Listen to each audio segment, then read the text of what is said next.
నమస్తే. ఎలా ఉన్నారు? బావున్నారా? నేను మీ పద్మజ. ఈరోజు నేను మీకు ఈ వీడియోలో సంక్రాంతి రోజున స్పెషల్‌గా వండుకునే ముక్కల పులుసు రెసిపీని చూపిస్తాను.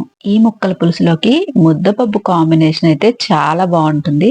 వంట రాని వాళ్ళు కూడా ఈజీగా చేసేసుకోవచ్చు. కమ్మనైన ఈ ముక్కల పులుసు రెసిపీని ఎలా తయారు చేసుకోవాలో చూద్దాము. ముందుగా పులుసు కోసం ఒక పెద్ద నిమ్మకాయ సైజ్ అంత చింతపండుని తీసుకొని వేడి నీళ్ళలో నానబెట్టి చిక్కగా ఇలా పులుసు తీసుకొని రెడీగా పక్కనుంచండి. పులుసు చేసుకోవడం కోసం స్టవ్ వెలిగించి అడుగు మందంగా ఉన్న గిన్నె పెట్టుకొని అందులోకి 2 టేబుల్ స్పూన్లు పల్లి నూనెను వేసుకోండి. పులుసుల్లోకి పల్లి నూనె గాని పప్పు నూనె గాని చాలా రుచిగా ఉంటుంది. నూనె కొంచెం వేడవగానే 1/2 టీ స్పూన్ మెంతులు, ఆవాలు, జీలకర్ర, శనగపప్పు, మినపప్పు అలాగే ఎండుమిర్చి వేసుకొని ఇవన్నీ దోరగా వేయించుకోవాలి. తాలింపు దోరగా వేగిపోగానే ఇందులోకి ఒక 1/2 టీ స్పూన్ ఇంగువ కూడా వేసుకొని ఇంగువలోని పచ్చివాసన పోయేదాకా వేపుకోండి. ఇప్పుడు ఈ తాలింపులోకి ముందుగా కట్ చేసి పెట్టుకున్న కూరగాయ ముక్కల్ని వేసుకుందాము. చిన్న సైజు 2 ఉల్లిపాయలు, ఒక ములక్కాయి, ఒక 4 చిక్కుడుగాయలు, 4 బీన్స్ ముక్కలు, 4 బెండకాయ ముక్కలు, ఒక చిన్న సొరకాయ ముక్క, 2 వంకాయ ముక్కలు,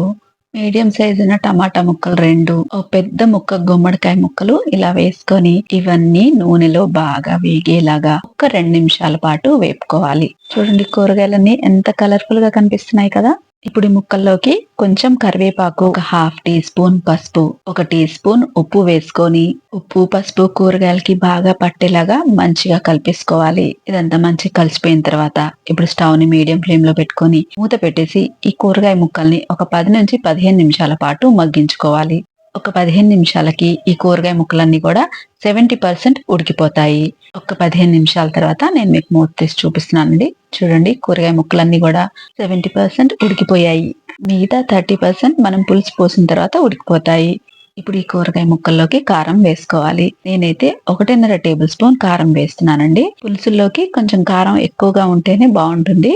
మీరు మీ రుచికి సరిపడా కారం వేసుకొని ఈ కారం అంతా కూరగాయ ముక్కలకి బాగా పట్టేలాగా మంచిగా కలిపేసుకొని స్టవ్ ని లో ఫ్లేమ్ లో పెట్టుకొని మూత పెట్టేసి ఒక 2 నిమిషాలు ఈ కారంలోని పచ్చివాసన పోయేదాకా మగ్గించుకోవాలి. ఒక 2 నిమిషాల తర్వాత మూత తీసి చూద్దామండి. కూరగాయ ముక్కల్లోంచి కూడా నీళ్లు ఊరి కారం మంచిగా మగ్గిపోయింది. ఇప్పుడు ఈ కూరగాయ ముక్కలన్నీ కూడా ఒకసారి కలిపేసుకొని ఇందులోకి చింతపండు పులుసును పోసుకోవాలి. మనం ముందుగానే రెడీగా పెట్టుకున్నాం కదా చింతపండు పులుసు. ఆ పులుసు అంతా ఇందులో వేసేసుకొని ఒక 3 కప్పుల దాకా నీళ్లను కూడా పోసుకోవాలి. మీరు తినే పులుపుని బట్టి నీళ్ళు ఎన్ని పోసుకోవాలో ఎక్కువ తక్కువ అడ్జస్ట్ చేసుకోండి. 1 కప్పు చింతపండు పులుసుకి 3 కప్పులు నీళ్ళు అయితే కరెక్ట్ గా సరిపోతాయండి. ఇప్పుడు ఇదంతా కలిసేలాగా ఒకసారి మంచిగా కలిపేసుకొని స్టవ్ ని లో ఫ్లేమ్ లో పెట్టుకొని మూత పెట్టేసి ఒక 5 నిమిషాలు ఈ పులుసుని ఉడకనివ్వండి. పులుసు ఉడికే లోపు పులుసులో చిక్కదనం కోసం 2 స్పూన్ల బియ్యం పిండి ఒక గిన్నెలోకి వేసుకొని నీళ్లు పోసుకొని ఉండలు లేకుండా మంచిగా కలిపేసుకొని రెడీగా పక్కనుంచండి. చాలా మంది పులుసులో చిక్కదనం కోసం శనగపిండి వేస్తారండి. శనగపిండికి బదులు బియ్యం పిండి వేసుకొని చూడండి, చాలా బాగుంటుంది. ఒక 5 నిమిషాల తర్వాత మూత తీసి చూద్దాము. ఈ పులుసులో కూరగాయ ముక్కలు 100% ఉడికిపోయాయండి. అలాగే పులుసు కూడా కొంచెం దగ్గర పడింది కదా.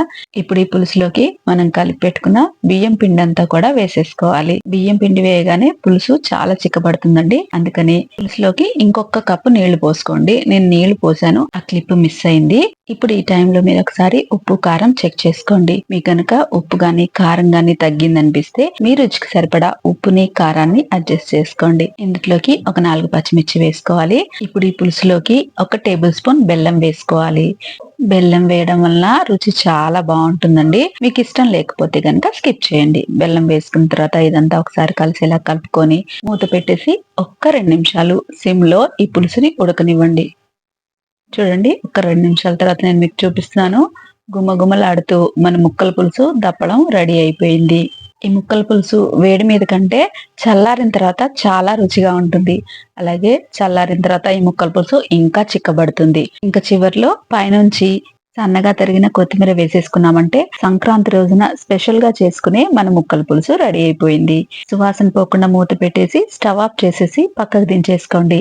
ఈ ముక్కల పులుసు చేసిన రోజున మా ఇంట్లో ఖచ్చితంగా ముద్దపప్పు చేయాల్సిందండి. మా పిల్లలకి ఈ ముక్కల పులుసు అంటే చాలా ఇష్టం. ముద్దపప్పు ముక్కల పులుసు రెండు కలుపుకొని జుర్రుకొని మరీ తింటారు. ఈ పప్పు దప్పడంలోకి అప్పడాలు కూడా నంచుకొని తింటే అదిరిపోతుంది. ఈ టేస్టీ ముక్కల పులుసు రెసిపీని ఈ సంక్రాంతికి మీరు ఒకసారి తప్పకుండా ట్రై చేయండి. ఈ వీడియో కనుక మీకు నచ్చినట్టయితే లైక్ చేయండి, షేర్ చేయండి, కామెంట్ చేయండి. ఇలాంటి మరిన్ని మంచి రెసిపీస్ కోసం నా ఛానల్ ని సబ్స్క్రైబ్ చేసుకోండి. మరో మంచి రెసిపీతో మళ్ళీ కలుసుకుందాం. అంతవరకు సెలవు. నమస్తే.